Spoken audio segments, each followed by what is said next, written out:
विजय, हमरा के कोई नहीं खे हरा सकत। यही से हमार माई बाप हमार नाम विजय रख ले बा। लेकिन तू हमरा के 7 साल के सजा दिलाई लो। देख हमरा के, हम 7 दिन के अंदर बाहर आ गई नहीं। तू अपन बाप के पावर की वजह से जेल से बाहर आ गई ले, लेकिन भगवान की जेल से तू कबो ना छूट पे। जब ओकर मार पड़ी नू तो तोहर बाप का दुनिया की कोनो ताकत तोहरा के ना बचा सकी। अपना बचे के बात करा वकील साहिबा, काहे के अब हम तोहरा साथे ओहे करा वाला हई जेकरा वजह से तू हमरा के 7 साल खातिर जेल भेजले रहलू। आज विजय बाबू तोहर चीर हरण करी है, मतलब बलात्कार। इस जगह तोहरा के बचाए वाला के आई? यहाँ तक कृष्ण भगवान भी पहुँच ना पाई है। ए विजय बाबू, ई लिया अपन अमानत। इस साली अदालत में हम तोहरा आगे हाथ जोड़नी, दया के भीख मांगनी, तोहरा आगे छटपटाई नहीं, लेकिन तू हमरा के का देलू? जेल। अब हम तोहरा के ऐसा दाद दे हम कि दुनिया की कोई भी धोबी तोहरा के धो ना सकी।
साला मार साले को।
इस साले हरामी के पकड़। एगो शरीफ इज्जतदार वकील के इज्जत लूटे के कोशिश कइले बा।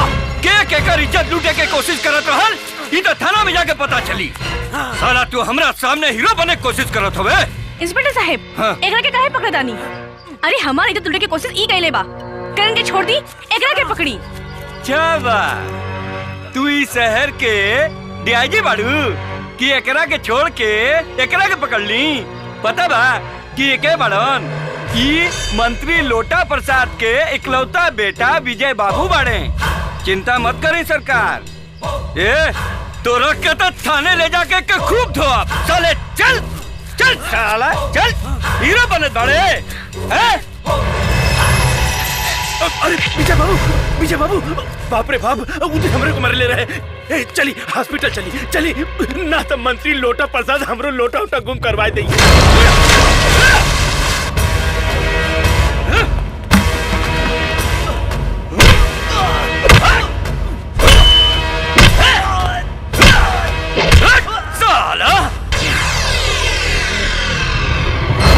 साला हीरो बनत बाड़े रे। आँख घूर के का देखा तारे रे? साले तो आंख निकाल के गोली गोली खेल रहे हैं। आंख नीचे कर, आंख नीचे कर।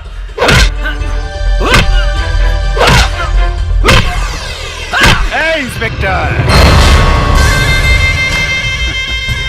सरकार नमस्कार। नमस्कार। सरकार रउआ यहाँ आवे के कष्ट काहे कैनी हो?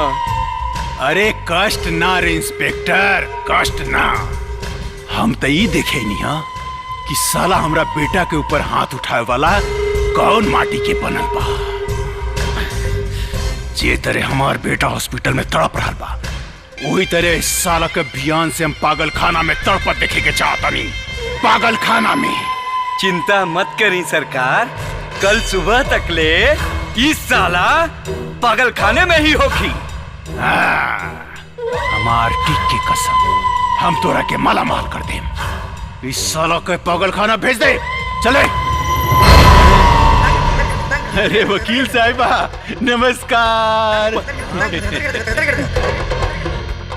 वकील साहिबा, राउर बॉयफ्रेंड अभी मरल नहीं के, जिंदा बा। वो चिंता मत करी, एक मरला के बाद एक लाश उठावे के मैसेज अपने लगे पहुंच जाई। रउआ की लाज लागे के चाहिए। रउआ एगो मंत्री होके एगो मासूम जनता पे अत्याचार कर रहल बानी।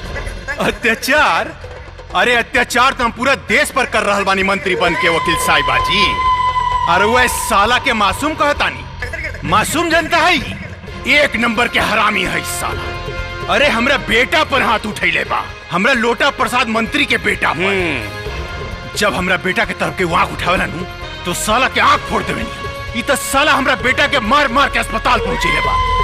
कसम टिक के मेम साहब, जब तक ले साला के हम शमशान घाट ना पहुंचाए तब तक ले हम चैन के सांस ना लें।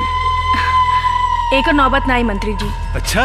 काहे कि हम करण के जमानत के पेपर लेके आए। ओ, जमानत के इंस्पेक्टर पेपर। साहब छोड़ दी करण के। अरे जमानत के ई का करता नहीं लोगा।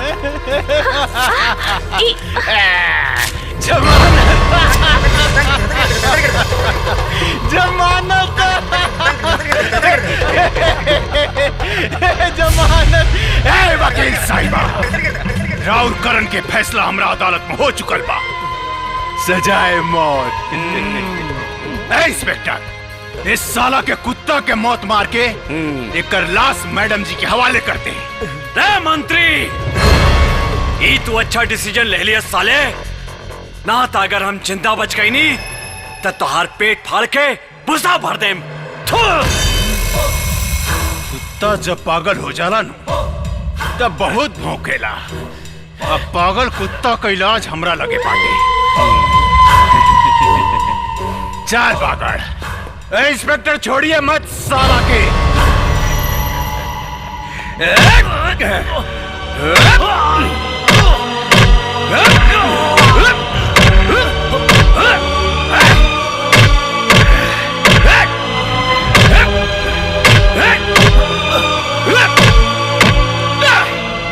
हम तो सोचत रहने तो हमरा से प्यार ना करेलो,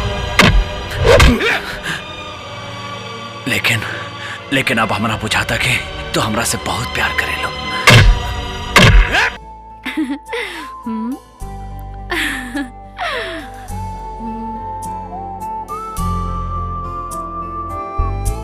प्रिया, एक बात कही, तू आज बहुत सेक्सी लगत पड़ो। चुप रहा। कसम से तोहरा जैसा सुंदर लड़की हम आज तक नहीं दिखले। झूठ मत बोला। फूल के खुशबू फूल के बताना होला। तू भी तो हैंडसम बाड़ा। Thank you. एक बात कही प्रिया, ऐसा ही हम कब तक चैटिंग करते रहे? एक दिन मिले का प्रोग्राम बनावा ना। सच कही, अब तोहरा बिना हमार मन नहीं खिलागत। तोहार बिना तो हमार मन भी नहीं खिलागत। हाँ, तो आज ही मिला ना हमरा से। ना, हम अकेले घर से बाहर नहीं खे निकल सकत। प्रिया प्लीज ऐसा मत बोला। अब अगर तोहरा से हमार भेंट ना भइल ना तो हम मर जाइब। हाँ प्रिया, हम मर जाइब।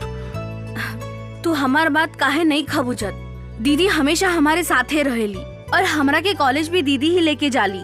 ठीक बा, लेकिन हमार बात तो सुना। देखा, जब तुहार दीदी तुहार के कॉलेज छोड़ के चल जाइए तब तक तू हमारे से मिल सकेलू। देखा, हमार कसम, बहाना मत बनैया। हम कॉलेज स्कूल में तुहार इंतजार करब और तुहरा के आवे के पड़ी। अबू ना?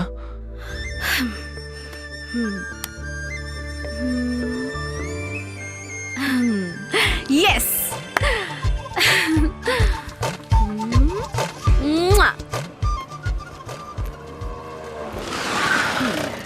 हम तोहरा के सांझ की लेवे खातिर आ जाइब। ओके दीदी, बाय।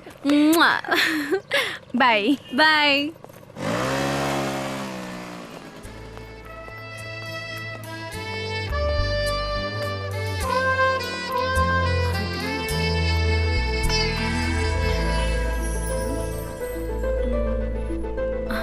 आदि? हाय आदि।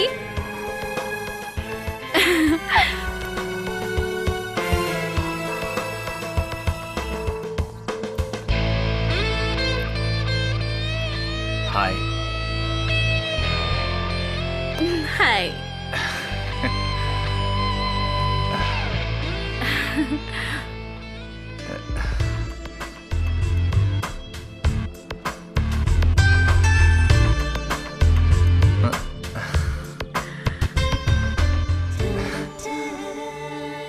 अरे का देखा तारा?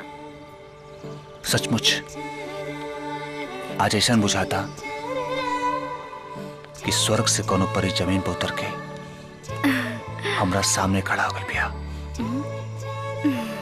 एक बात कही, तू तो फोटो से भी ज्यादा खूबसूरत लागत बाड़ो। ए, कुछ बोलत काहे नहीं खू? हमरा लाज लगता। प्रिया, अब हमने के दो जिस्म एक जान हो गई बनी जा। सचमुच प्रिया, अब तोरा बिना हम एक पल भी नहीं जी सकत।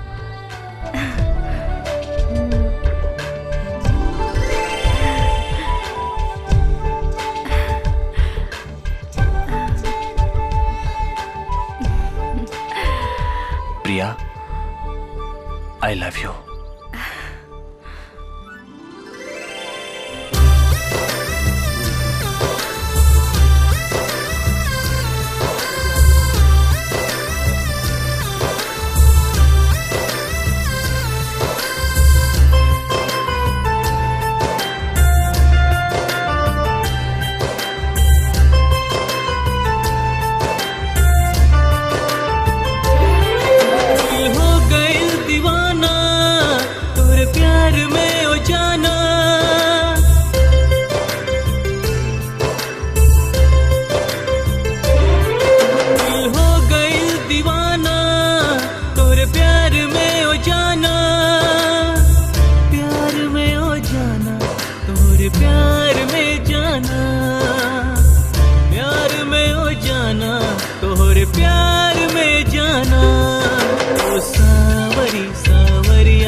कोई बहाना बना के ओ सावरी सावरिया तन मिले आ जाना, ओ सावरी सावरिया तन मिले आ जाना। दिल हो गई दीवाना तोरे प्यार में ओ जाना, प्यार में ओ जाना, तोरे प्यार में जाना। ओ सावरी सावरिया तन मिले आ जाना, ओ सावरी सावरिया तन मिले आ जाना। दिल हो गई दीवाना तोरे प्यार में ओ जाना।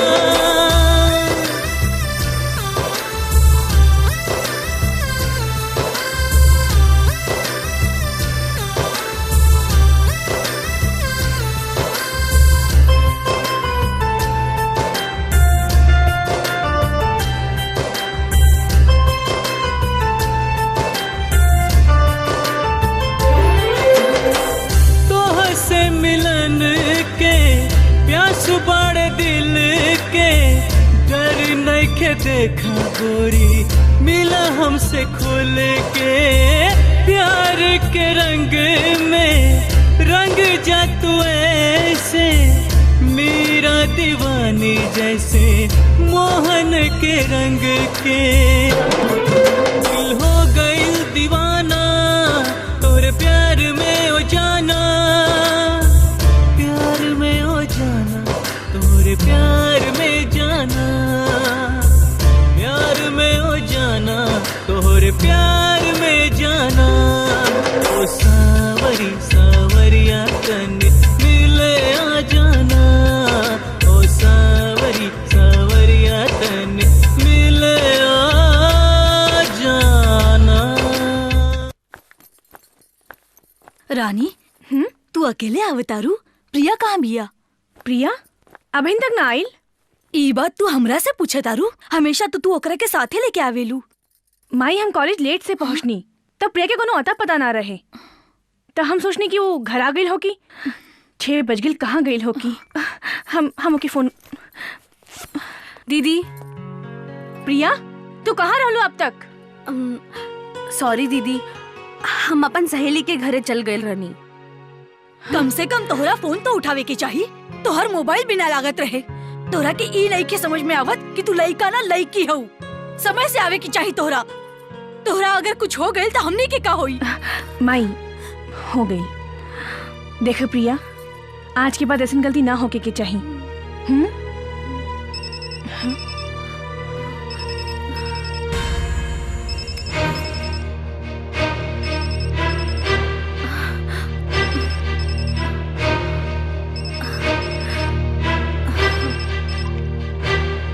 ये अनीता के हो?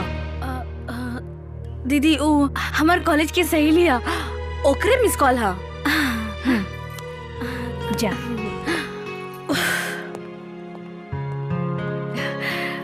माई तू चाय पिया, हम फ्रेश होके आवता नहीं।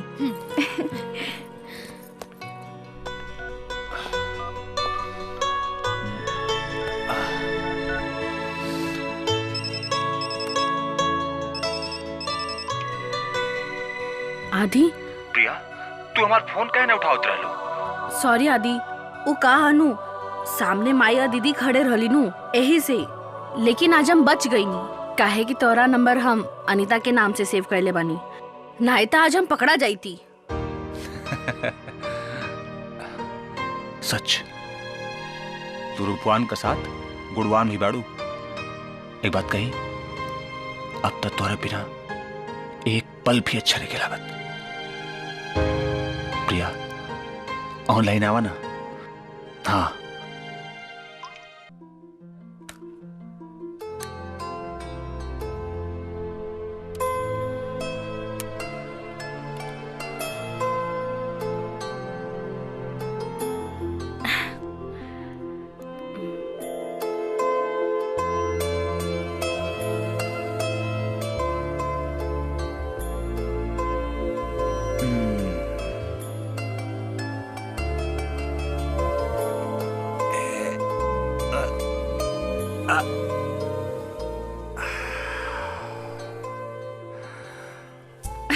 अरे तू अपन कपड़ा काहे खोलतारा? तोहरा जैसन हॉट और खूबसूरत लड़की देख के हमार पसीना छूट जाला, यही से कपड़ा उतार देली। तोहार बॉडी बड़ा खूबसूरत बा। सच? तू तो हमार बॉडी देख ले लू, अब अपन भी बॉडी दिखलावा। What?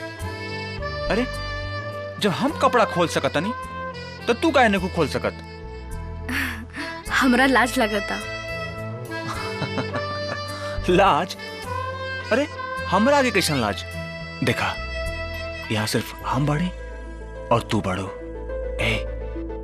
एक बार कपड़ा उतार के दिखावा ना प्लीज। देखा, तोरा के लिए ट्राई की भी जरूरत नहीं खे। का हम लैपटॉप के अंदर घुस का सकीला का? ना एक बार खोल के दिखावा ना। ना, हम ऐसा ना करब। ओहो, हम समझ गेली, तू हमरा से सच्चा प्यार ना करेलू। काहे? काहे कि तू हमारे एक भी बात नहीं खू मानत। अगर देखा तू हमरा से सच्चा प्यार करत पड़ू तो हमार कसम एक बार कपड़ा खोल के दिखावा। ठीक बा, लेकिन हम पूरा कपड़ा ना खोलब। ठीक बा, तो हर जितना मन बा उतना खोल के दिखावा।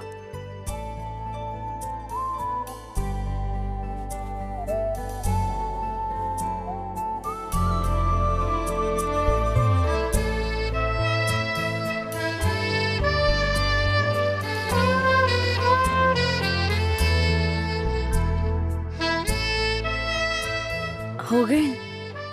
ना प्लीज, थोड़ा और।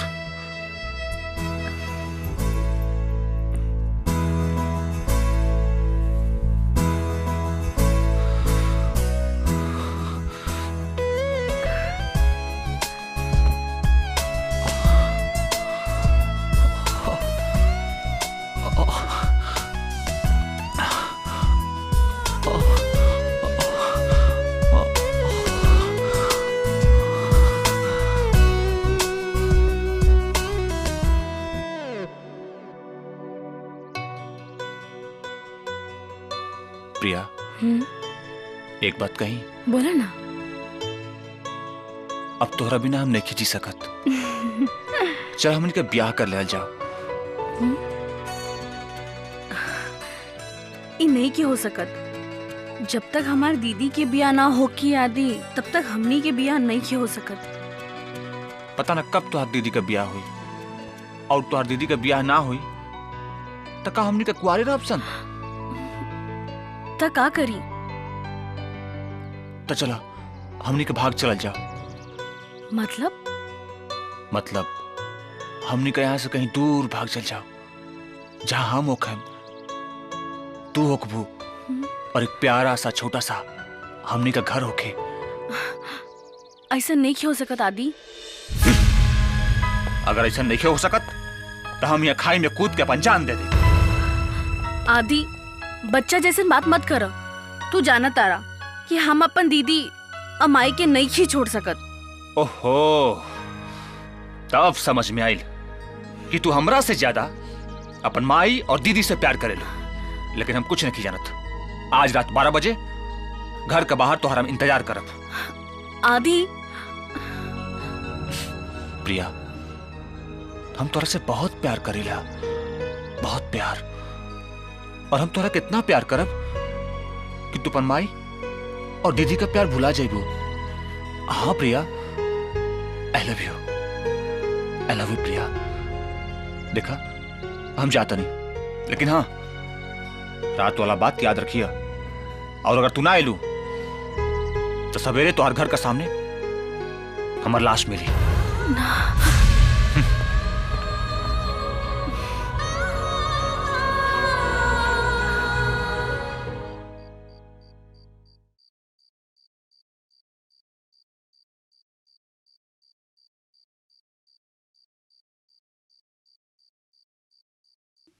प्रिया, हाँ, ले दूध पी ले। कहाँ भइल तोहरा? आजकल तू बहुत उदास रहत आरू। कुछ खास बात बा का? ना दीदी, ऐसन कुछ भी बात नहीं खे। उना हम करण के बारे में सोचत रहनी हा। का हो गइल बेचारे के, रवा खातिर वो जेल चल गईले। का कही प्रिया, हम बहुत परेशान बानी। वो मंत्री के पावर के आगे हमार कोनो बस नहीं चलत, और हम करण के जमानत भी नहीं करा सकत। कानून के हर दरवाजा खटखटाई नहीं, बाकी हमारी बात सुनने वाला केहू नहीं खे। लेकिन दीदी, करण रवा से बहुत प्यार करीले, और करण जीजू के कोनो भी हालत में बाहर निकाले के पड़ी। प्रिया, कोनो अनजान आदमी से इतना जल्दी बहनों के रिश्ता ना बनावल जाला। वैसे तू करण के बारे में का जाना तारू? हम सब कुछ करण के बारे में जानता नहीं।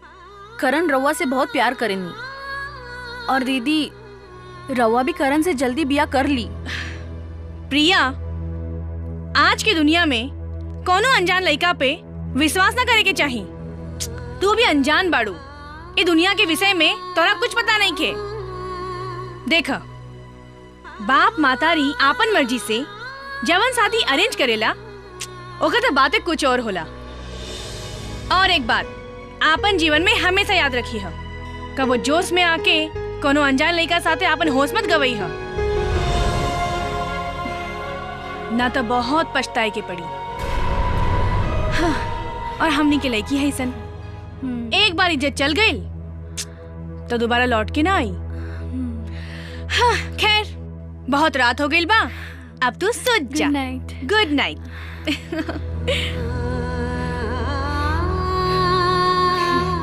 अब का करी, कुछ समझ में नहीं ख्यावत।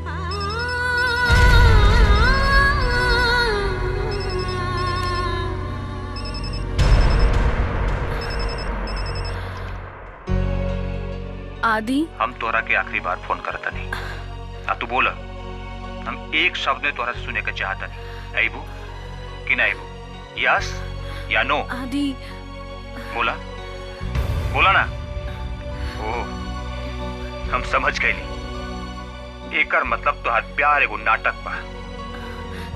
अगर तू 5 मिनट के अंदर बाहर ना आइलू तो हम अपन जान दे दे। हेलो हेलो,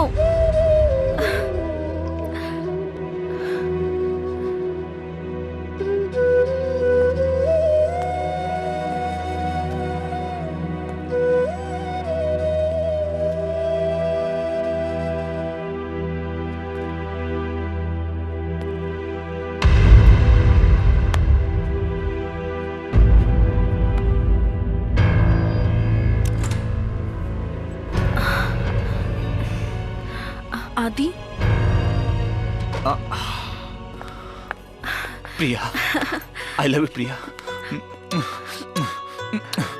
प्रिया, हम तो बहुत देर से इंतजार करते हैं। चल चल जल्दी से गाड़ी में बैठा।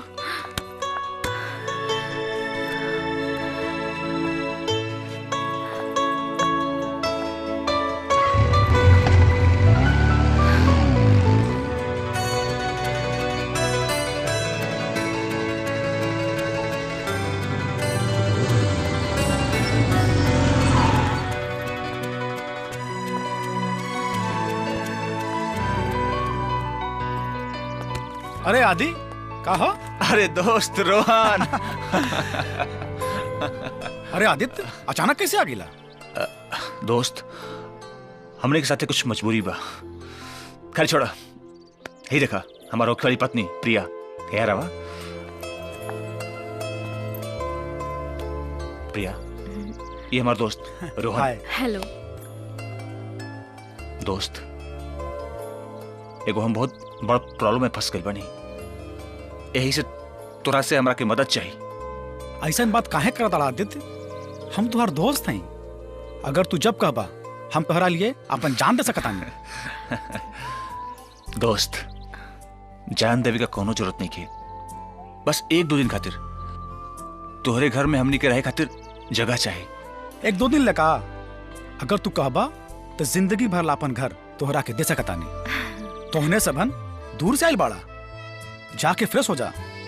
थैंक यू दोस्त। जा जा, रूम खुला बा। प्रिया, चला। जा जा। Thank you.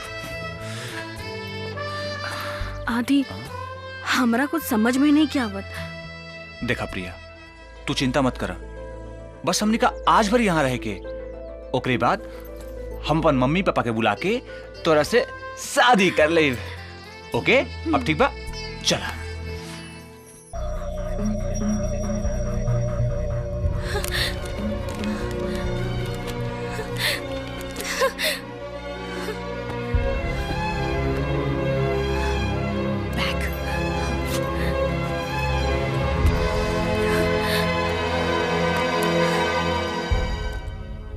Password, phone number, हाँ।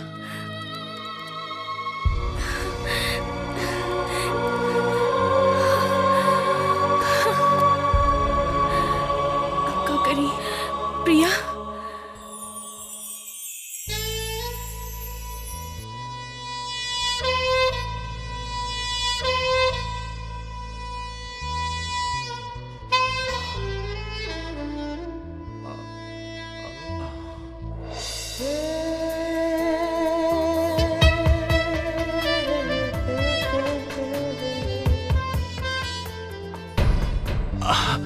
सॉरी सॉरी, खड़ा कहाँ है बाड़ू?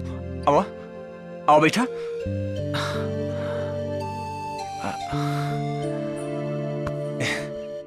एक मिनट।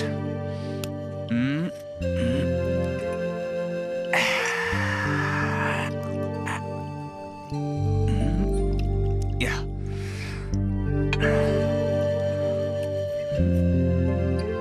या ए पिए ना,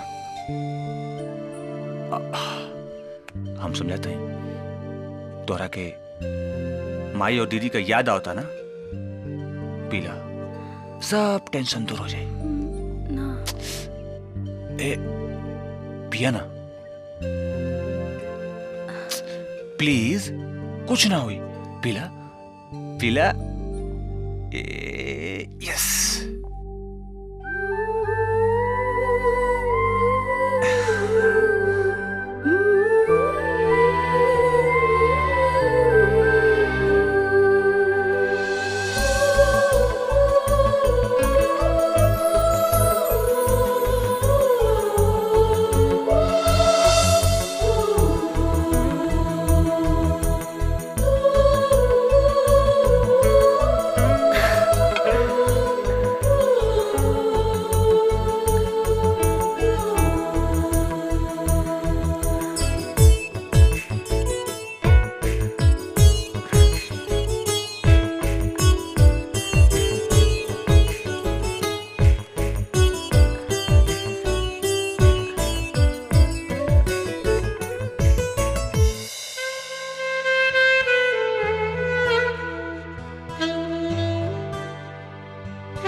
आदि आदि आदि आदि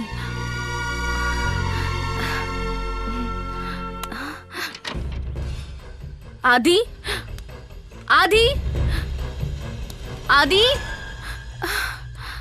आदि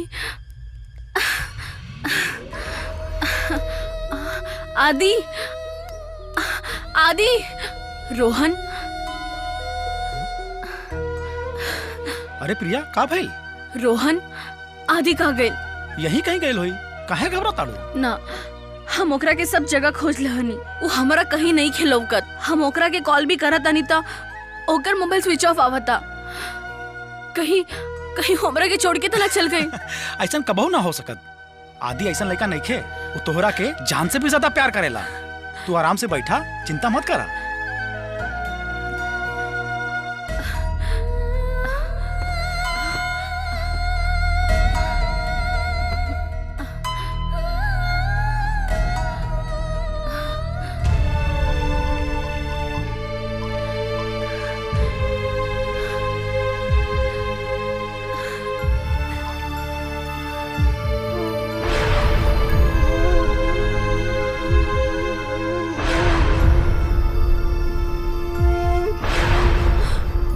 माय गॉड, कहीं आदि हमरा के छोड़ के तो ना भाग गए ना। ऐसा कभी नहीं की हो सकत। आदि हमरा के धोखा कभी नहीं की दे सकत ना। आपन जीवन में हमेशा याद रखी हो, कब वो जोश में आके कोनो अनजान लड़का साथे आपन होश मत गवई हो, ना तो बहुत पछताए के पड़ी। ना, अगर आदि हमरा के धोखा दे दिलस तो हम इस समाज में केहू के मुंह दिखाए के लायक नहीं रहब। अब हम दीदी और माई के सामने कैसे जाए? हम दीदी और माई के सामने नहीं के जा सकत, नहीं के जा सकत।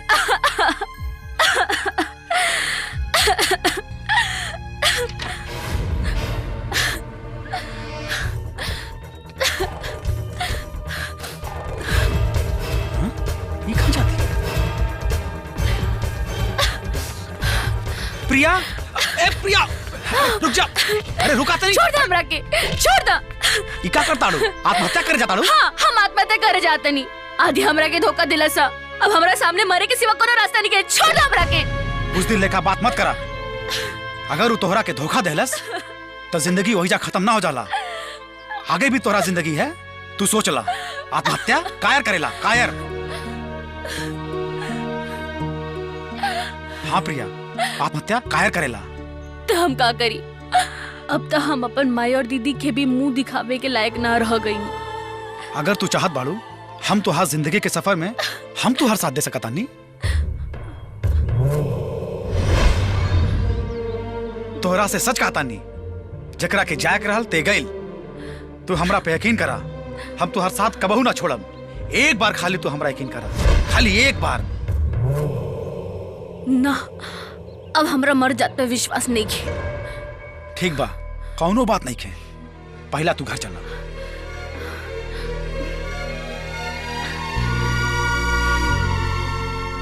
सोचला के कौनो मतलब नहीं खे। चला घर चला, चला। अरे चला।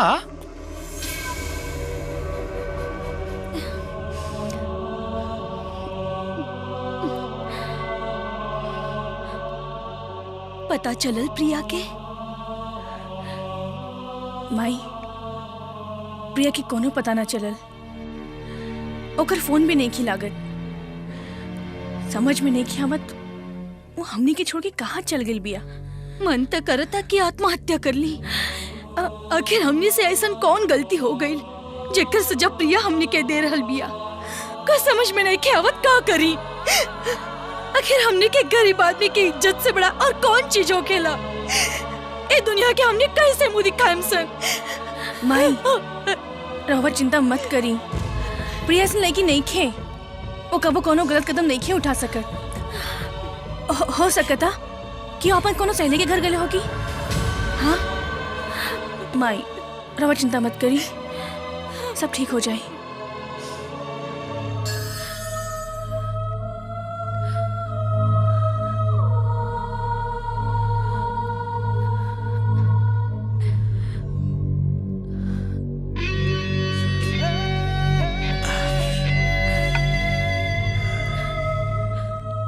तू चिंता काहे करता डू? अगर आदित्य तोहरा के धोखा देलस है तो कौनो बात नहीं खे। अगर तू कहबू तो हम तोहरा साथे बियाह करे के तैयार बानी।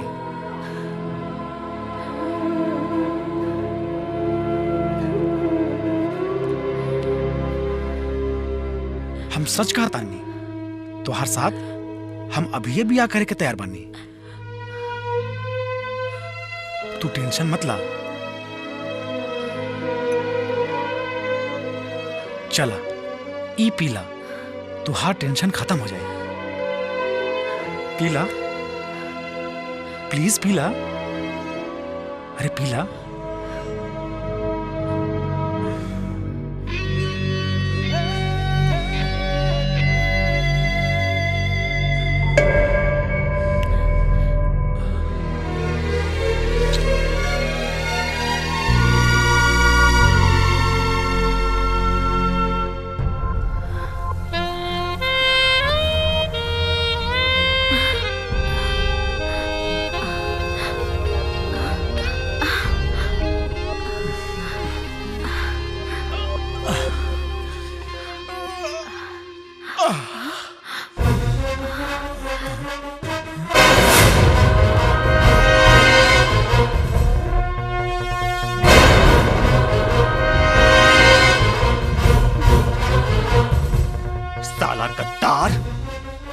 तू अपन दोस्त गर्लफ्रेंड के बिना छोड़ ले?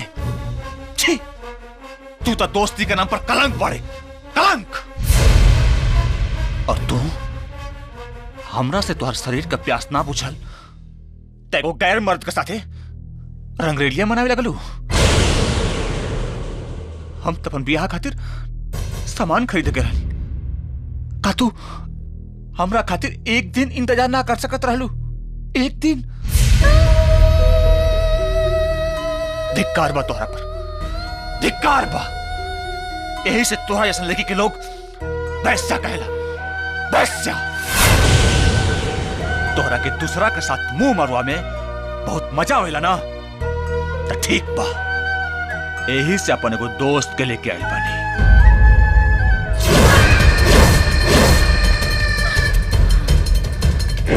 सॉरी बेबी, हमार नाम विजय है, विजय। जाना तारू, कभी भी केहू के सामने हारल नहीं की, यही से हमार बाप महतारी हमार नाम विजय रख ले बा। तोहरा के एगो प्राइवेट बात बता देतानी, हमनी के तीनों जने दोस्त है सन।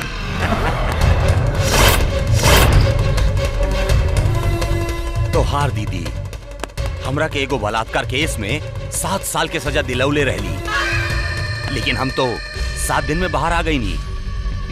उस 7 दिन के बदला तोहरा से अब ले हम। यही से अपन दोस्त का बदला लेवे खातिर तोहरा से झूठा प्यार का नाटक करी, और शादी से पहले डायरेक्ट सुहागरात मना ले। पहला सुहागरात तोहरा से आधी मनौलस, और दूसरा सुहागरात हम मनौली, तीसरा सुहागरात तोहरा साथ हम मनाया। हम तोहरे खातिर अपन माई और दीदी के छोड़ के आ गई नी। आज तू हमरा के इतना बड़ा धोखा देला हा। तोहरा जैसन कुत्ता के कारण आज प्यार शब्द बदनाम बा। थू, हरामखोर की औलाद। साले, तू हमार मुंह पर थूकत बाड़ी। आज तीनों मिलके तोर इज्जत का ऐसन कचरा करे कि तोर मुंह पर सारा दुनिया थूकी। और तू का सुनत बड़ी है? तोरा जैसा 99 लड़कियन के हमनी के फेसबुक पर दोस्ती करके उन्हीं का इज्जत और जवानी का रस मिल बांट के पियले बानी जा। और आज 1.25 नंबर तोहरा साथे आज डायमंड जुबली मनाए के बाद। Diamond jubilee. पकड़ साली के, पकड़ साली के।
शिकार जब शिकारी के हाथ से भाग जाला, छोड़, शिकारी पागल। लेकिन जब उन्हें शिकारी का हाथ में आ जाला, तो शिकारी जो करके किसी काट के खाला। एकरा के बताओ, हमरा हमरा के बदनाम मत करा। छोड़ दो हमरा के, भगवान के खातिर छोड़ दो प्लीज। छोड़ दो आदि, छोड़ दो। छोड़ दे, जरूर छोड़ दे। हमरो तोहरा से बहुत प्यार हो गइल बा। आज तोहरा साथे तीनों आदमी इतना प्यार करेम कि हमनी से ज्यादा तोहरा से केहू प्यार ना करी।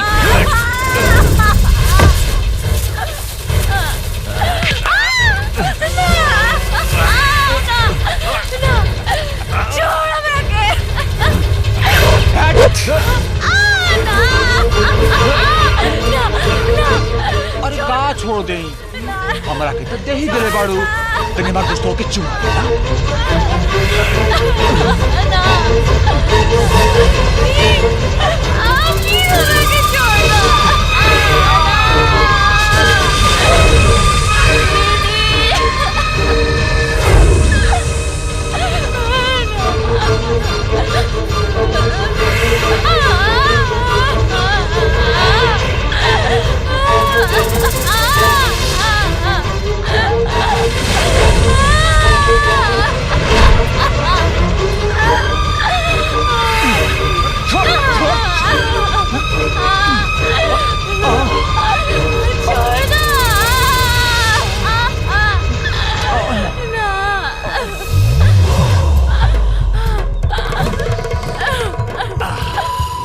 निचाट प्रेस लड़की के जबरदस्ती इज्जत लूटे का मजा ही कुछ और है।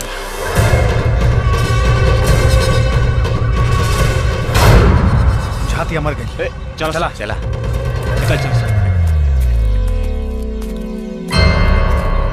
पटना शहर से 30 किलोमीटर दूर पिपरा गांव के नदी के किनारे 17 साल की एक लड़की को बेहोश अवस्था में पाया गया है।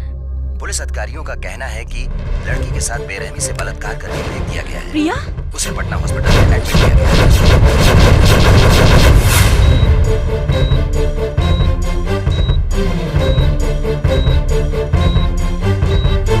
रुकी, प्रिया हमार बहन बाड़ी और हम वकील रानी शर्मा है। हमरा के जाए दो। ठीक बजाई। मैं आवा। हाँ, चल प्रिया, प्रिया, प्रिया, प्रिया, खोले प्रिया। डॉक्टर साहब, प्रिया खोले प्रिया बेटा, प्रिया, प्रिया। हिम्मत रखिए। डॉक्टर साहब, हमारी बहन की कंडीशन कैसे बा? अभी कुछ नहीं कहा जा सकता है। इसके साथ जबरदस्ती रेप हुआ है। जब तक इसको होश नहीं आ जाता कुछ नहीं कहा जा सकता। आप लोग शांति से रहिए प्लीज। प्रिया, प्रिया, प्रिया खोले प्रिया।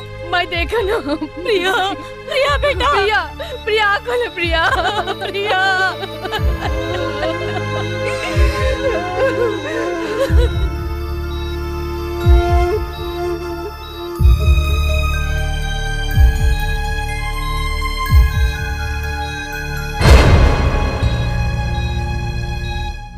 इंस्पेक्टर साहब, हमरा यकीन बा कि हमारा बहन के साथ बलात्कार के कैले बा। कौन आदमी बाऊ?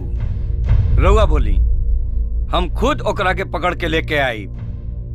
हिम्मत बा अपने लगे ओकनी के पकड़े के? एकदम हिम्मत बा। बोली, कौन है वो आदमी जवन ऐसन मासूम लड़की के साथ इतना बड़ा कुकर्म कैले बा? ई शहर के मंत्री के बेटा विजय, आईजी के बेटा आदित्य और आईएस के बेटा रोहन। काहे चुप हो गई इंस्पेक्टर साहब? जाई जाके पकड़ ले आई ओकनी के। उतनी जरे हमार बहन के बलात्कार कैले बा। तू होश में बाड़ू? तोके पता बा तू केकरा केकरा ऊपर आरोप लगा रहल बाड़ू? हमरा सब पता बा के शहर के कानून की रक्षा के तीनों बेटा हमार बहन के साथ कुकर्म कैले बा। हिम्मत बा तो जाके ओकनी की पकड़ी और हमार बहन के साथ न्याय करी। ज्यादा बात मत करा। तोहरे लगे का सबूत बा? सबूत तो हम कोर्ट में देहब इंस्पेक्टर साहब। पहले रहुआ आपन ड्यूटी करी। ड्यूटी करे के तरीका तू हमनी के मत सिखावा वकील साहिबा। तू बेकार में आग में हाथ डालता है। आग में हाथ डलबू तो हाथ जल जाई। आग के कुछ ना बिगड़ी, समझ गई लू? आग आग के कानून के पानी से कैसे बुझावल जाला ये हमरा मालूम बा इंस्पेक्टर साहब। रउआ कानून के रक्षक होके अपराधी के साथ देता नहीं। छी, रउआ के शर्म आवे की चाहिए। शर्म तो तोरा आवे के चाहिए वकील साहिबा। तू अपना बहन के इज्जत और नीलाम करे के कोशिश करता। ई बात के ऐसे दबा दा ई बात के। ए इंस्पेक्टर, हमरा के एरू गैरू वकील मत समझा। हम ईट से ईट बजा दे और जे हमार बहन के साथ ऐसा पाप कैले बा ओकरो सजा जरूर दिलाएम। और अगर तू हो के साथ देहला तो तोहरा के भी जेल के हवा खिलाएम। चल रिपोर्ट लिख। तोहार रिपोर्ट ई शहर के कौनो थाना में ना लिखल जाए। ए इंस्पेक्टर, रिपोर्ट तो हमार तू ही लिख दे। ई हमार चैलेंज बा।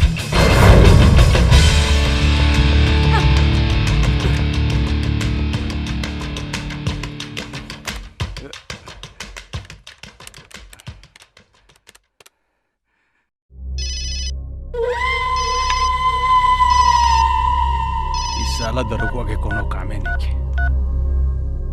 बोल पीके, का कष्ट हो गई? सरकार, अनर्थ हो गई। एगो बलात्कार केस में विजय बाबू, रोहन बाबू और आदित्य बाबू के ऊपर FIR दर्ज करे के खातिर वकील रानी हमनी के ऊपर दबाव डाला तनी। का? लेकिन सरकार, हम ओकरा के बहुत समझैनी हा।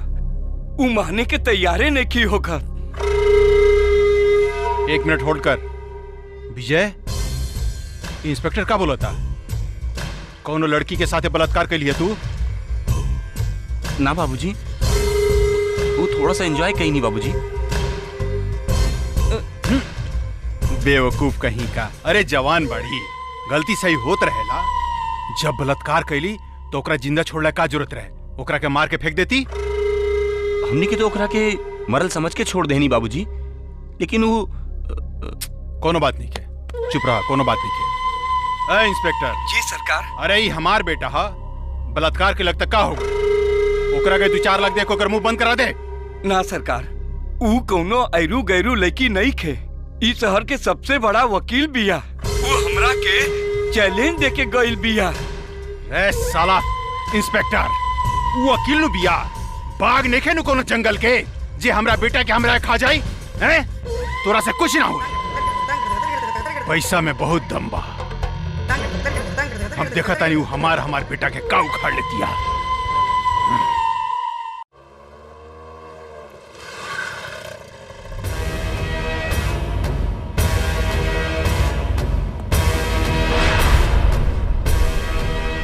नमस्कार वकील साहिबा। नमस्कार नमस्कार नमस्कार। बहुत देर से इंतजार कर रहा बानी अपने के। बागड़ चेक बुक देता।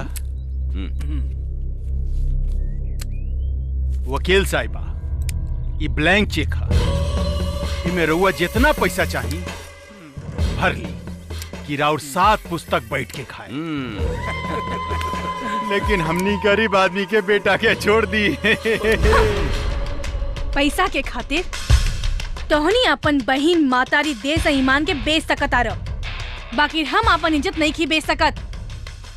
और रहल बात तोहनी के बेटा के, तो हम ओकनी के तब तक ना छोड़ब जब तक ले ओकनी की सजा नहीं खे मिल जात। और अपन चेक अपन पॉकेट में डाल और निकल जाओ इजा से। ए वकील साहिबा, तोहरा जैसा इज्जतदार आदमी रोज हमनी के जांग के नीचे से गुजरेला। खारे बगड़ा है। 1 मिनट में तहारी इज्जत के चिथड़ा उड़ा दे। तू हमनी के नहीं चिन्हत। हमनी से टकराए के अंजाम बहुत बुरा होखी, बहुत बुरा। तोहनी के धमकी से ई सारा शहर डरा जाई, लेकिन रानी ना। ए बॉबी, तोहरा ता हमनी से डराए के ही पड़ी। काहे कि इस शहर के कानून के जे नदी जे हा ऊ हमनी के घर के आगे से बहेला। और यहाँ की जो पुलिस हानू ऊ हमनी के मुट्ठी में रहेला। और यहाँ का प्रशासन हमनी के पॉकेट में। ऐसे तोहरा बिना डरेले काम न चलिए रानी। एगो लड़के पे का दादागिरी दिखावता रे। आपन औलाद के तो संभाल नहीं के सकत, जे पूरा शहर के लड़की की इज्जत के साथ खेल रहल बा। तो शहर के पूरा कानून तोहनी के मुट्ठी में का होगी। हाँ।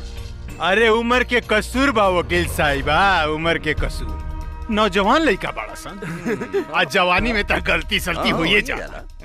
अरे भाई हम तोहरा के जितना पैसा दे रहल बानी उतना पैसा में तो तू अतार मतारी अतार बहिन जीवन भर कोठा पर नचबू गईबू ठुमुक ठुमुक करबू, तब इतना पैसा नहीं खू कमा सकते मैडम।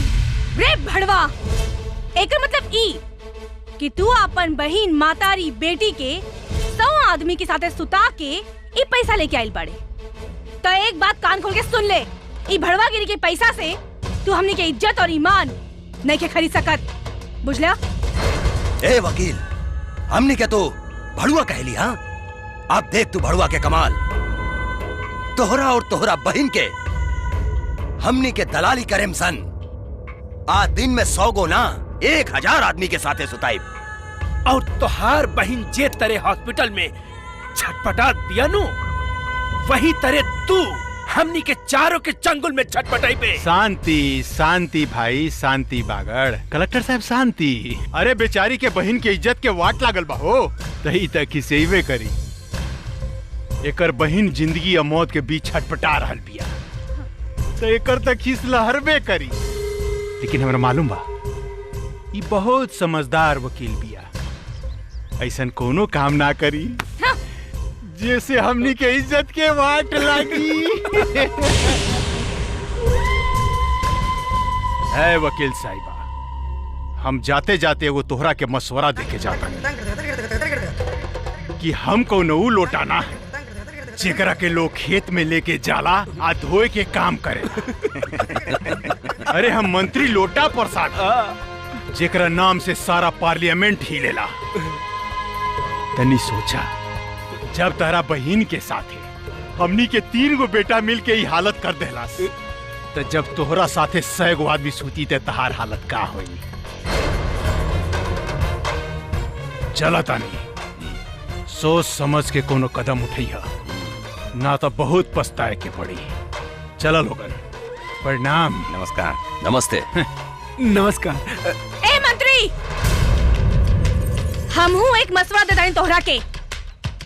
आग के एक छोट चिंगारी बड़ा सा बड़ा साम्राज्य के जरा के राख कर देवेला।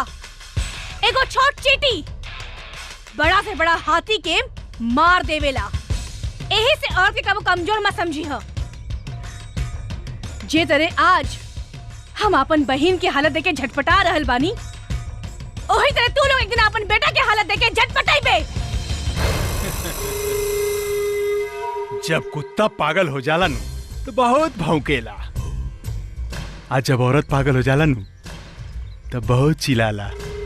चिलो, तोरा जितना चिल्लाए के बाद चिलो। चला भाई। कुत्ता भौंके 1000, हाथी चले बाजार। कुत्ता भौंके 1000, हाथी चले बाजार।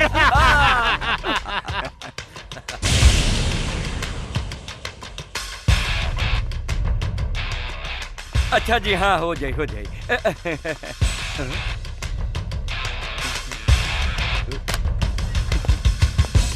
इंस्पेक्टर साहब, हमारे प्रश्न के जवाब दी कि रहुआ कानून के रक्षक हैं के भक्षक? जवाब दी, बोली ना।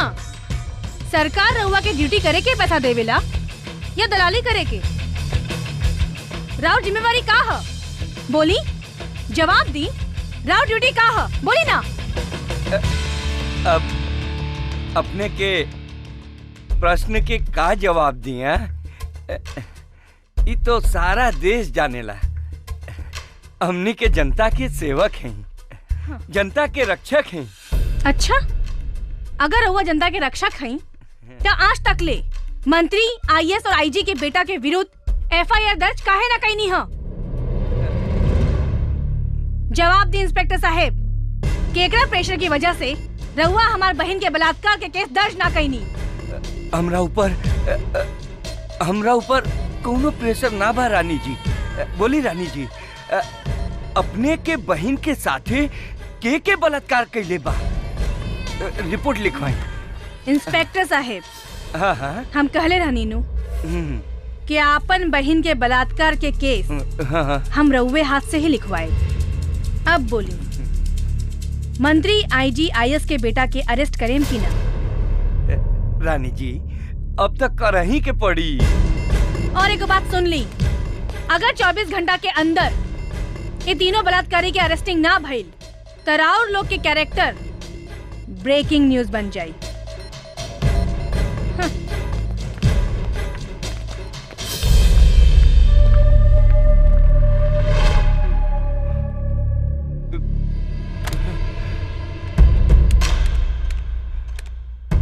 ये तो रोका, तू कहाँ बड़े? वो विजय बाबू, रोहन और आदित्य के जल्दी से अरेस्ट करके ले आओ, जल्दी से। ये क्या करता है रे? रे हमरा काहे पकड़ पड़े रे? तोरा के मालूम बा कि हम केकर बेटा हैं? तू केकर बेटा हवा ऐसे हमरा के मतलब नहीं के। तोहरा विरुद्ध अरेस्ट वारंट निकलल बा, ऐसे तोहरा चली के पड़ी। रे वर्दी उतरा दे तो साले, चल वर्दी उतरा दे। अरे तोनी का कैसा बाप बड़ा लोगिन जे अपने हाथ से अपन बेटा के बंद करवा दे जेल में। अब का कलिता साली रनिया पूरा सबूत के साथ मीडिया के लेके थाना में आ गए। हम ही तीनों के गिरफ्तार न करवाती तब बात ऊपर तक पहुंच जाए। वो हमनी के नौकरी सौकरी सब खत्म हो जाए। तू चिंता मत करा, इतना आसान नहीं है कि हमनी के बेटा पर जुर्म साबित कर दी। अरे भाई, आग के एगो छोट चिंगारी बड़ा से बड़ा घर जला के राख कर देवेला। उ रनिया के कमजोर इतना मत समझा। और सबसे बड़ा टेंशन के बात तो ई बा कि उ केस हमरा अदालत में नहीं खे, उ केस दूसरा जज के अदालत में बा। आज हमनी के टेंशन ई बा और तू लोगन के ई बात मालूम बा कि रनिया आज तक ले कोनो केस नहीं खे हारल। टेंशन तो यही बात के बा भाई, यही बात के। अगर वो रनिया हमनी के बेटा के ऊपर बलात्कार के केस साबित कर देलस तो हमनी के कटोरा लेके भीख मांगे के पड़ी। समझ में नहीं खावत का करी। अरे चुनाव सर पर बा हमनी के, वोट देवे की जगह लोग हमनी के जूता मारी जूता। अरे मंत्री, वो लड़की मामूली केस लड़े वाला बिया, हमनी के साथे टक्कर लेवे वाले नहीं की भइल। ओकरा केस वापस लेवे खातिर हम साम दाम दंड भेद जे भी लगावे के पड़ी हम लगाइम, ना तो ओकरा बहन के केस फिर तो लेवे ही के पड़ी। जे करे कबा करा, हमार बेटा जेल से छूटे के चाहिए हमनी के। जरूर छूटी।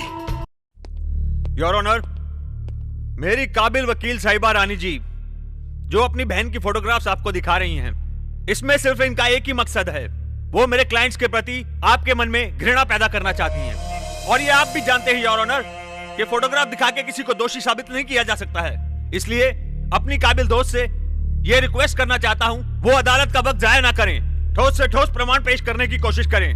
That's all your honour. चिंता मत करिए वकील साहब, मैं आपके सामने ठोस प्रमाण प्रस्तुत करूंगी जिससे दूध का दूध और पानी का पानी हो जाएगा। मिलॉर्ड, मैं मुजरिम से कुछ पूछताछ करने की इजाजत चाहती हूँ। इजाजत है। आदित्य, क्या तुम प्रिया को जानते हो? प्रिया? कौन प्रिया?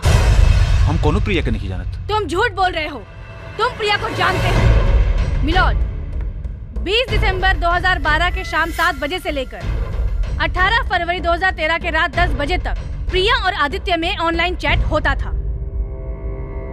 कहो आदित्य, ये बात सच है या झूठ?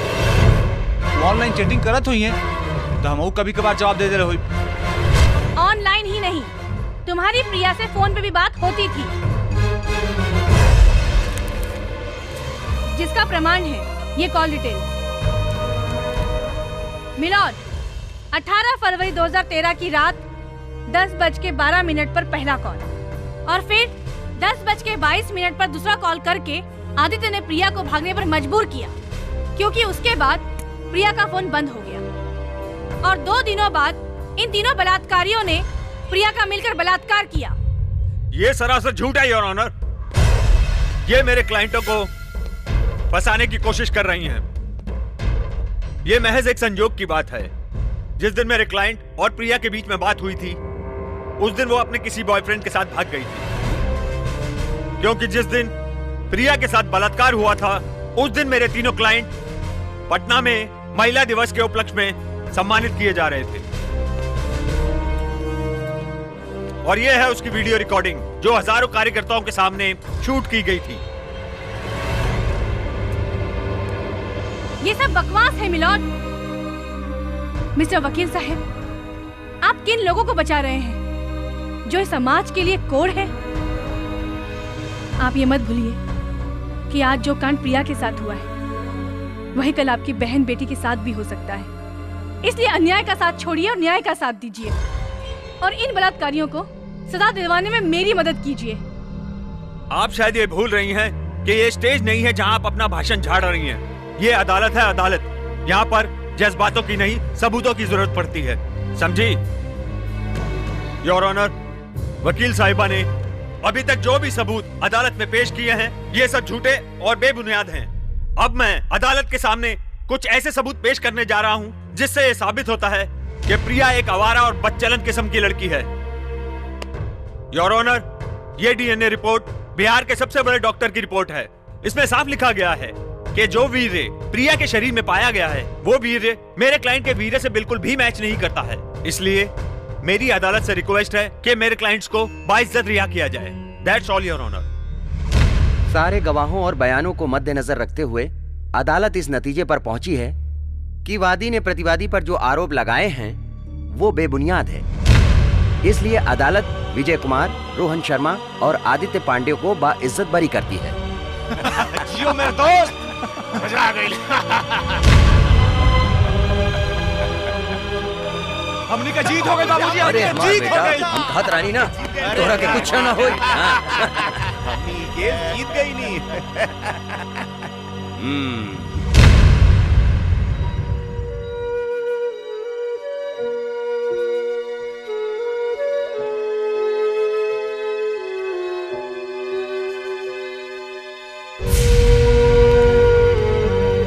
I'm sorry, she is no more.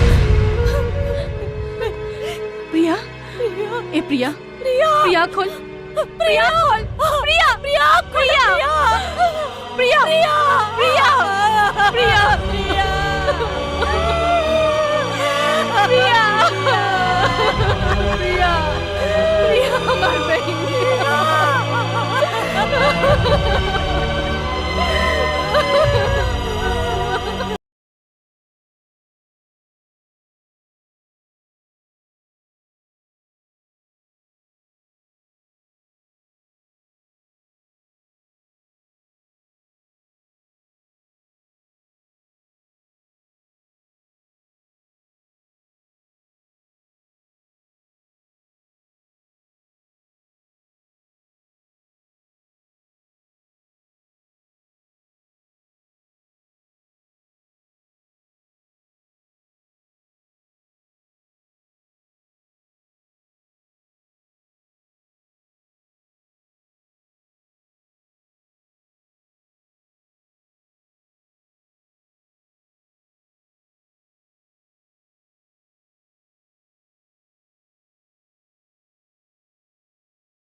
हम आ गई नहीं रानी, हमेशा खातिर तोरा के अपना बनावेला।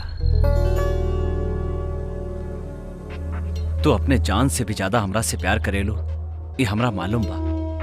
काहे कि तू हमरा के जेल से छुड़ावे के बहुत कोशिश कैलू, लेकिन वो साला लोटा प्रसाद है ना, ओकरा वजह से हम ना छूट पाऊनी। हम जितना दिन जेल में रहनी तो उतना दिन हमरा के याद करत रहलू, ये बात तो हर चेहरा बता रहल बा।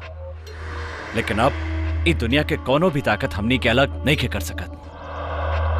रानी, हम तारा से वादा करतानी कि आज से ये गुंडागर्दी और ये बदमाशी सब बंद। I love you Rani, I love you. Karan, तोरा और हमरा बीच में ये 3 कदम की दूरी बा, और तोहरा के हमरा नजदीक आवेला ये 3 कदम की दूरी पार करे के पड़ी। अरे ये 3 कदम की दूरी कौन सा बड़ा बात बा? तोहरा खातिर ये 3 कदम का हम 3 लाख कदम पार कर सकतानी रानी। रुक जा करण, ये 3 कदम के इतना आसान मत समझा। दूरी के बीच हर कदम पे आंसू के समंदर बा, दुख के घाटी बा, आ खून के नदी बा। का तू ये सबके पार कर सकता रहा? का?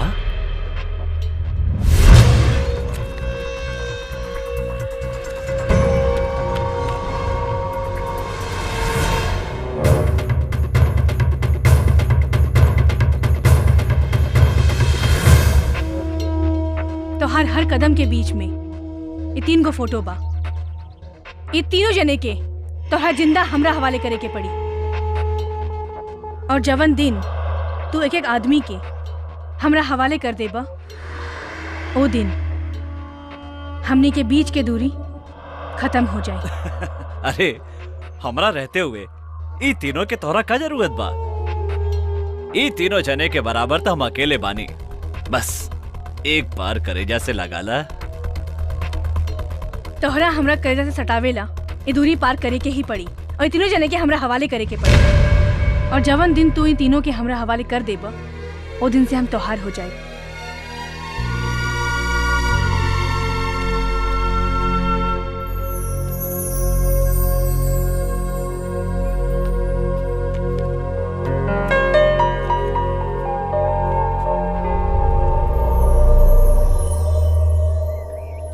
साला हमरा मतलब न समझ में आयल कि हमरा रहते हुए ये तीनों ओकरा काहे चाहिए। लेकिन जे भी होके थैंक यू यार, आज तोने के वजह से हमरा रानी के नजदीक आवे के।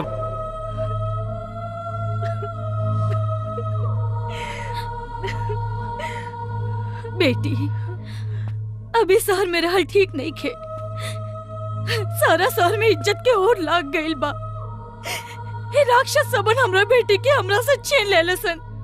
ओकरा मरला के बाद भी हमनी के चैन से जिया नहीं के दे। चारों तरफ हमरा बेटी के गंदा फिल्म बना के बेच रहल बाड़े सन। मन तो करता कि जहर खा के आत्महत्या कर ली। हम तोहरा आगे हाथ जोड़ता नहीं, तो हमरा के मार दा, ना तो इस हाथ से दूर ले चला।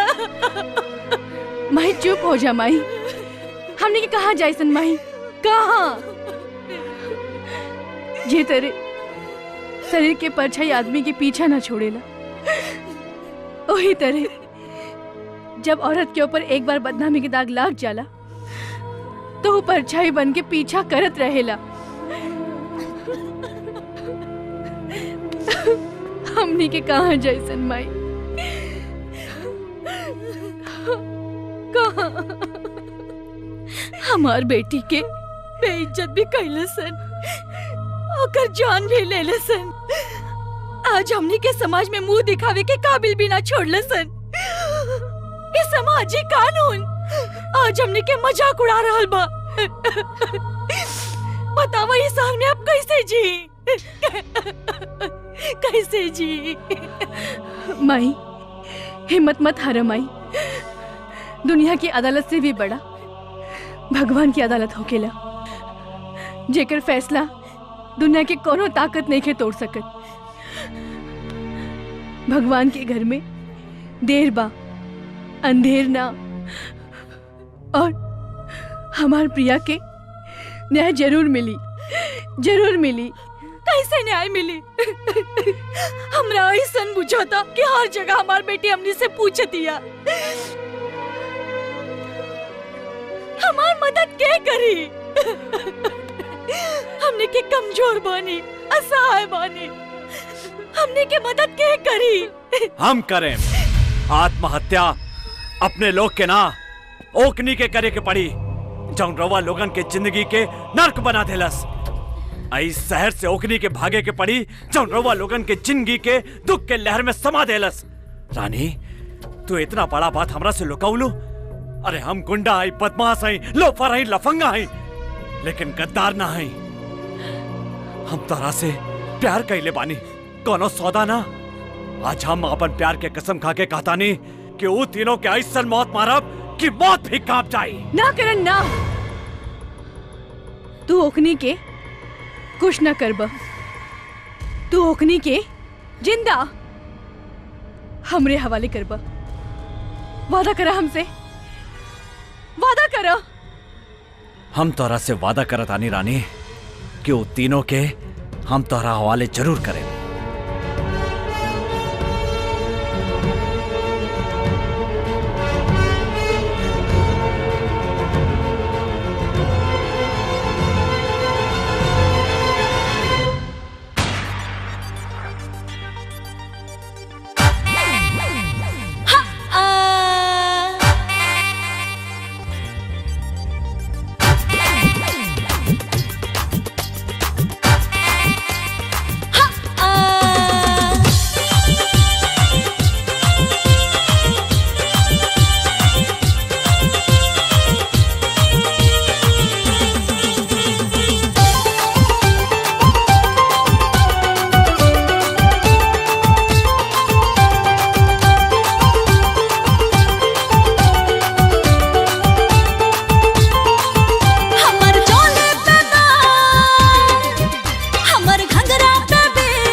रेट पूछे हो, रेट पूछे हो, रेट पूछे जवानी रसदार के, दिही लमरी की लेबू 2000 के। रेट पूछे जवानी रसदार के, दिही लमरी की लेबू 2000 के।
मोबिल डाले तो हो। रेट पूछे हो, रेट पूछे, रेट पूछे जवानी रसदार के, दिही लमरी की लेबू 2000 के। रेट पूछे जवानी रसदार के, दिही लमरी की लेबू 2000 के।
तोरा जियले के भूख बा।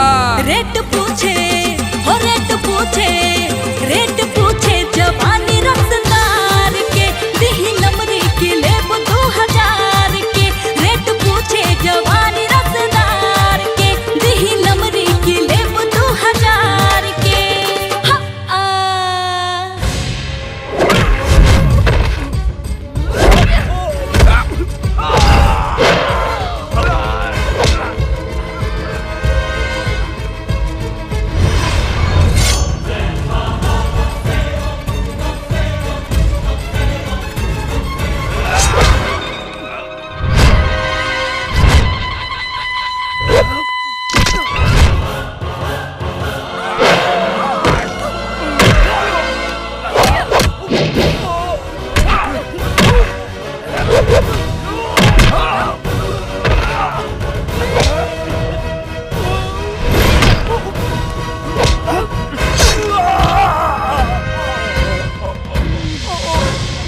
भाग रोहन, भाग।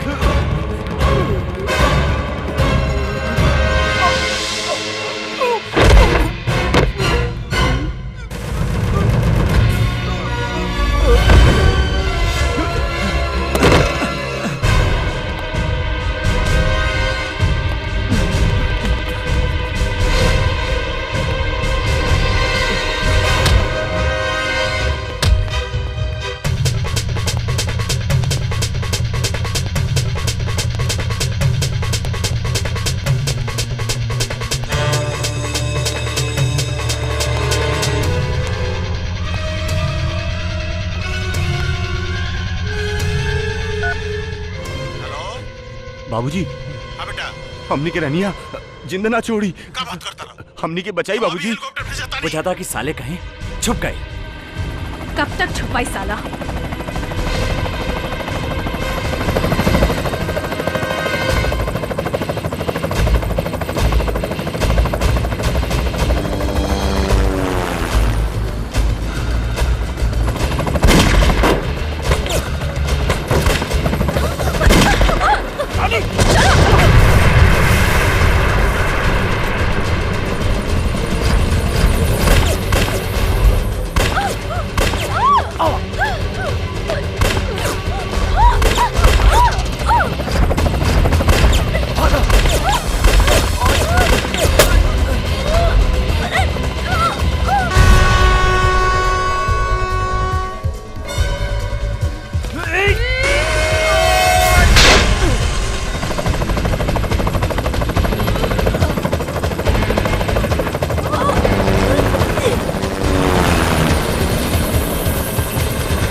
मर गए साले। डूब गए साले। चल चल चल।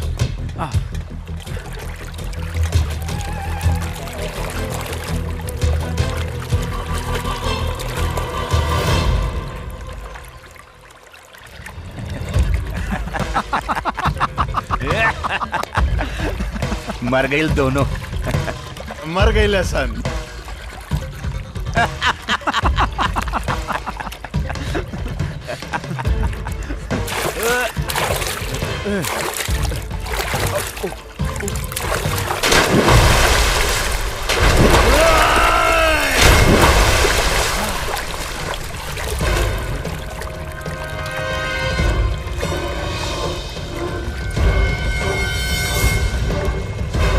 साली तो यहाँ भी बच गई।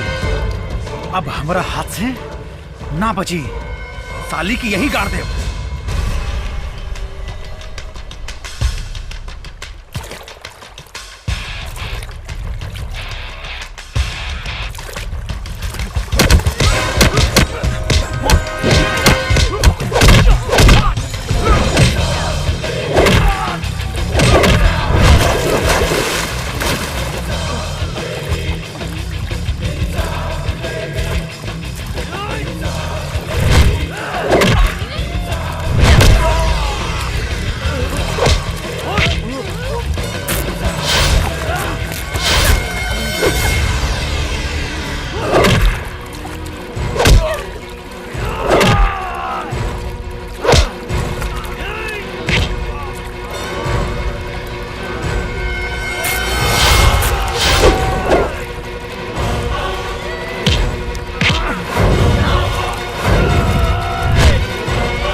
दुनिया के कोई भी आदमी कोनो मासूम लड़की की इज्जत के साथ खेले के हिम्मत ना करी। साला!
भविष्यामि विवेक्याहम् असुरमानसव्यूहकम्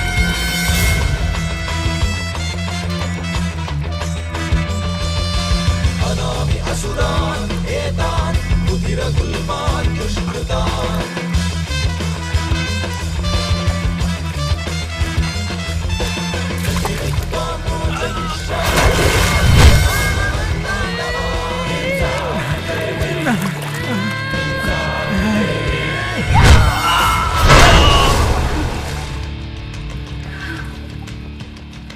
रानी, अब तो हर बहन के आत्मा के शांति मिल गई।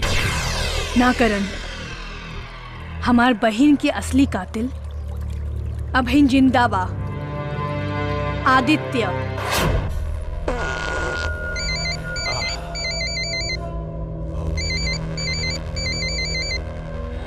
अरे साला गलत टाइम में तो फोन मत कर आसान। हेलो, लोटा प्रसाद बोला तानी। रानी बोला तानी। का रे, का कहत रहला तू कि हम उ लोटा ना हई जे धोवे के काम आवेला। ए लोटा प्रसाद, लेकिन आज तो तू अपन खुद के बिना धो सकबे रे। ए साली, फोन में धमकी देता रे हैं? ए लोटा, तू तो सचमुच के लुटिया बाड़ा।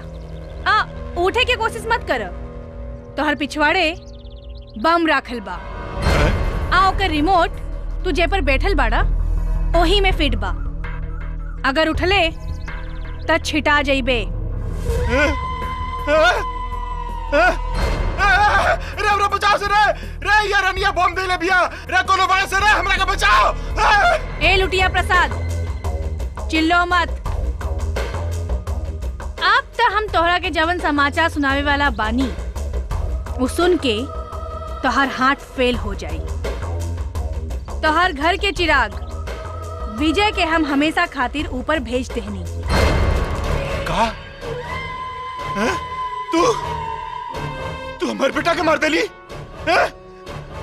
रे साली, तू झूठ बोलता रही। हमारे बेटा के अगर कुछ हो गई लूं तो साली तोरा गोली मार देम तोरा के। ए लुटिया प्रसाद, अब तोहरा से कुछ ना होई।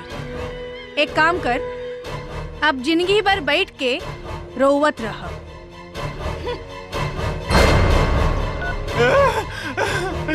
अरे हम खाए में तो साला हकम कहां से रे? रे हमरा को बचाओ। काहे छटपटाता रहे? हगे में दिक्कत होता का? अरे हगे में दिक्कत नहीं क्या होगत भाई, जितना हगले रनिया सब भीतर ढुक गइल। अरे उरनिया हमार बेटा के मार देला। हमरा पिछवाड़े में बम रख देले बिया। होई देखो बम्बा, हम उठम तब पड़क जाई। अब हमर का होई रे दादा? अब हम हंस भी नहीं सकत, रो भी नहीं सकत। ओहो, ई लोटा प्रसाद के लोटा तो आज फूटे वाला बा। अब हमनी के का करी सन? आइडिया हमरे लगे बा। का? सादा पेपर बा तोरा लगे बा, लेकिन सादा पेपर से का होई? ई लोटा प्रसाद बच जाई का? हाँ, इला रे तो नहीं का करता सन रे? हमरा बचाओ जगह का करता सन? तोहार बेटा मर गइल बा, तू मरे वाला बाड़ा। तोहार संपत्ति बांट ले हल जाओ, बर्बाद हो जाई। लोटा, मरते मरते ई पेपर पर साइन कर दा। तोहरा आत्मा के शांति मिली। रे साला शर्म कर। रे कैसा दोस्त है रे साला तुम लोग? हमार बेटा के मार देलस, हम मरे वाला बानी। हमार हेल्प करे जगह साले हमार धन संपत्ति ना पर लिखो उतरा। बाप रे, तोनी के उठम तो साले उठम। हेलो ए लोटा प्रसाद, हम तोहरा के इतना आसान मौत ना मारे, घबरा मत। तोहार नीचे जवन बम बा ऊ नकली बा।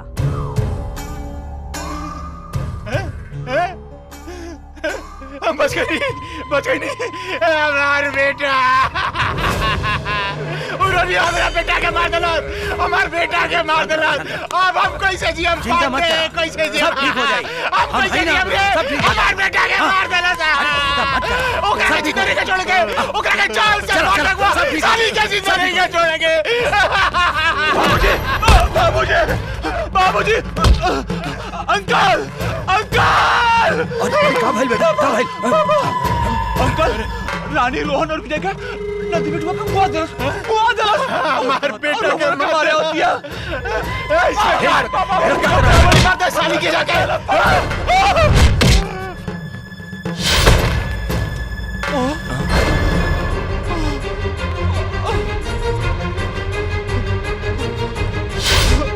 बाबूजी पागल हो गए पिया, पागल हो गए बाबूजी।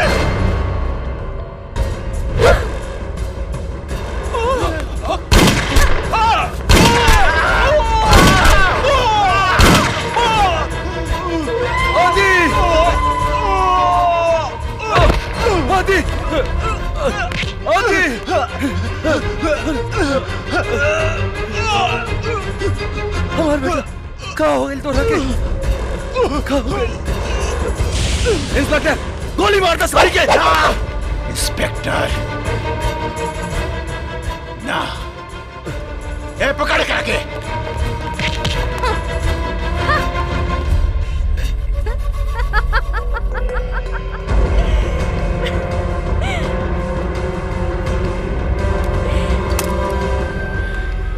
देख मंत्री, हम तोरा से कहले रहनी ना कि जे तरह हम अपन बहन की हालत देख के तड़प रहल बानी, ओही तरह तोहनी अपन बेटा के हालत देख के झटपटाई पे।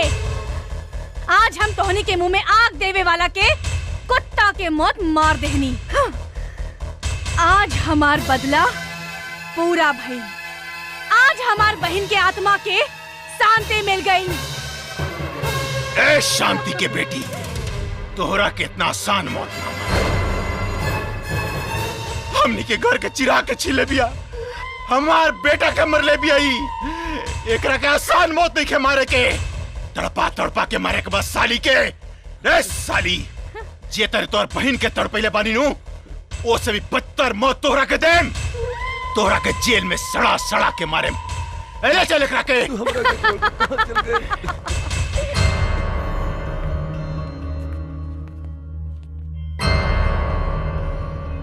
अदालत की कार्यवाही शुरू की जाए। योर ऑनर, जरा ध्यान से देखिए इसका भोला भाला और मासूम चेहरा। कितनी मासूम नजर आती है ये, लेकिन इसके भोले भाले चेहरे के पीछे बहुत बड़ा शैतान छुपा है योर ऑनर। कल तक ये इस शहर की मशहूर वकील रानी शर्मा के नाम से विख्यात थी, अन्याय के खिलाफ लड़ा करती थी और इंसाफ की देवी के नाम से जानी जाती थी। लेकिन आज कहानी बिल्कुल अलग है योर ऑनर। इसने अपनी बदमाश और बच्चलन बहन के लिए 3 मासूम लड़कों का कत्ल किया है, वो भी इस शहर के आईएएस ऑफिसर, न्यायाधीश और राज्य मंत्री लोटा प्रसाद की आंखों के सामने, जिसके चश्मदीद गवाह इस अदालत में हाजिर हैं। इसलिए मेरी अदालत से दरखास्त है कि इन्हें सख्त से सख्त सजा दी जाए। That's all your honor। Miss Rani, क्या आपके ऊपर लगाए गए इल्जाम सच हैं?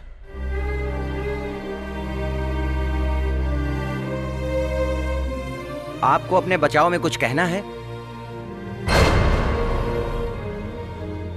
तमाम गवाहों और बयानों के मद्देनजर रखते हुए यह अदालत इस मुकाम तक पहुंचती है, आदित्य, विजय और रोहन का कत्ल मिस रानी ने ही किया है।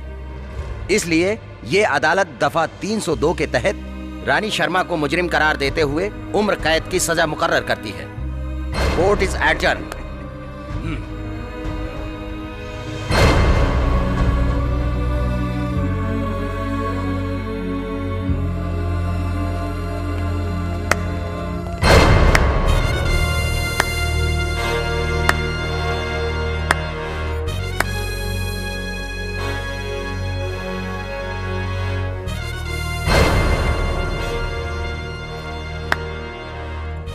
वाह जज साहब वाह, आज राउर फैसला सुन के कानून के भी सर शर्म से झुक गए। न्याय के मंदिर कहे वाला ये अदालत की दीवार से, इंसाफ की देवी कहे वाला ये मूर्ति से आंसू के धारा बह गई। रउआ साबित कर देनी कि कानून सचमुच में अंधा होकेला। ना तो जवान आदमी हमार मासूम बहन के बेरहमी से बलात्कार करके ओके मौत के घाट उतार देलस, रउआ ओकरा के मासूम ना कहती।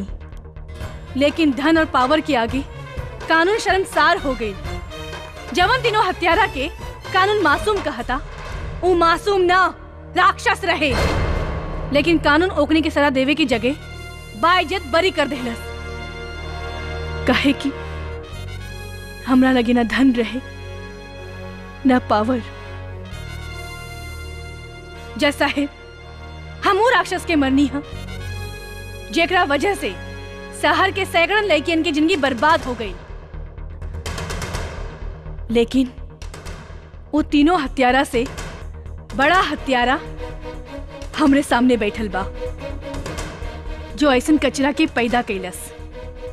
हम पूछतानी तू तीनों से, तू और तोहरा जैसन लोग जब अपन औलाद के सही संस्कार नहीं खे दे सकत, तो 2 मिनट के मजा लेवे खातिर अपन औरत के ऊपर चढ़ के वैसन कचरा पैदा करे के तोहनों के अधिकार भी नहीं खे। धन और पैसा के घमंड में एक ने जैसन आदमी की औलाद मासूम लड़कियन के साथ लैपटॉप और मोबाइल के माध्यम से फंसा के अपन प्यार के झूठा नाटक रच के ओकने की जिंदगी बर्बाद कर देवे ले। जज साहेब, और जब जब ये होत रही तब तब इस शहर के हर एको घर में इंसाफ की देवी के जन्म होत रही।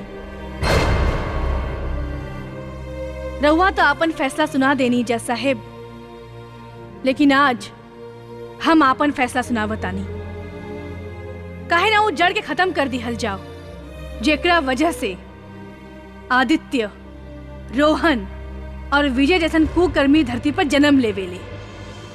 और वो जड़ है IS राम सिंह, जस्टिस काली पांडे और मंत्री लोटा प्रसाद, जेकरा हमरा अदालत में दफा 302 और दफा 376 के तहत हमार मासूम बहन के हत्या, बलात्कार आ आदित्य, रोहन आ विजय जैसन गली के कुत्ता के जन्म देवे के जुर्म में मुजरिम करार देते